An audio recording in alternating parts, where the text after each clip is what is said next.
পুরসভার আপত্তি, সাঁতরাগাছি স্টেশনে এলিভেটেড অ্যাপ্রোচ রোড তৈরির কাজ তাই বন্ধ। স্টেশনে পৌঁছতে এক হাঁটু জল ভেঙে প্রতিদিন যাতায়াত করছেন মানুষ। সমস্যা সামলাতে আপাতত বিকল্প পথ নিচ্ছে রেল।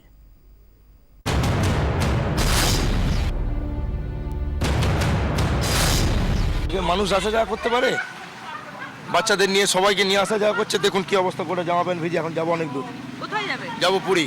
খুব খারাপ, খুব জঘন্য। এটা দিয়েই তো এলাম, জল মারিয়েই ভিজে গেল তো। তারপরে কি করবে এখন? কিছু করার নেই। বর্ষাকালে এরকমই থাকে, জল নাবে না। অ্যাপ্রোচ রোড করা যাচ্ছে না মামলার জন্য, কিন্তু সাঁতরাগাছি স্টেশনে আসার মূল যে রাস্তা তার যা অবস্থা এই মুহূর্তে, তাতে কিন্তু রীতিমতো প্রতিদিন নাজেহাল হচ্ছেন শয় শয় মানুষ। হ্যাঁ, এভাবেই সাঁতরাগাছি স্টেশনে পৌঁছতে হয়, কারণ স্টেশনে যাওয়ার মূল পথ এটাই। সামান্য বৃষ্টিতেই যেখানে হাঁটু সমান জল। মঙ্গলবারই আমরা দেখিয়েছি সাঁতরাগাছি স্টেশনে যাওয়ার জন্য অ্যাপ্রোচ রোডের কাজ আটকে গেছে হাওড়া পুরসভার আপত্তিতে। জল গড়িয়েছে আদালত পর্যন্ত। জল যন্ত্রণার সমস্যা আপাতত কাটাতে তাই বুধবার একগুচ্ছ পরিকল্পনা নিল দক্ষিণ পূর্ব রেল। সাবওয়ে থেকে জমা জল পাম্প দিয়ে বের করে দেওয়া হবে। কুইক সিমেন্ট ব্যবহার করে সাবওয়ের রাস্তা উঁচু করে দেওয়া হবে, যাতে প্রবল বৃষ্টি হলেও সাবওয়েতে কোনো জল না জমে।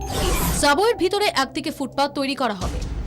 কোনা এক্সপ্রেসওয়ের তলা দিয়ে আরও দুটি আন্ডারপাস তৈরি করা হবে। প্রথম পর্যায়ে তৈরি করা হবে একটি আন্ডারপাস। कोर्ट के आदेश का हम वेट करेंगे और जो प्लान आएगा, हमारे टेक्निकल प्लान मॉड्यूलर होंगे जो इंटीग्रेट हो जाएंगे। যাত্রী সুবিধার কথা ভেবে আমরা যেটুকু আমাদের নিজের এখতিয়ারের মধ্যে করতে পারি সেগুলো আমরা চালিয়ে যাব। রেলের সিদ্ধান্ত, অতি দ্রুত ভিত্তিতে বর্তমান যে আন্ডারপাস তা উঁচু করার কাজও শেষ করা হবে। আশঙ্কা এখন একটাই, এই আন্ডারপাস হয়তো সাময়িক সমাধান হতে পারে, কিন্তু পাকাপোক্ত নয়।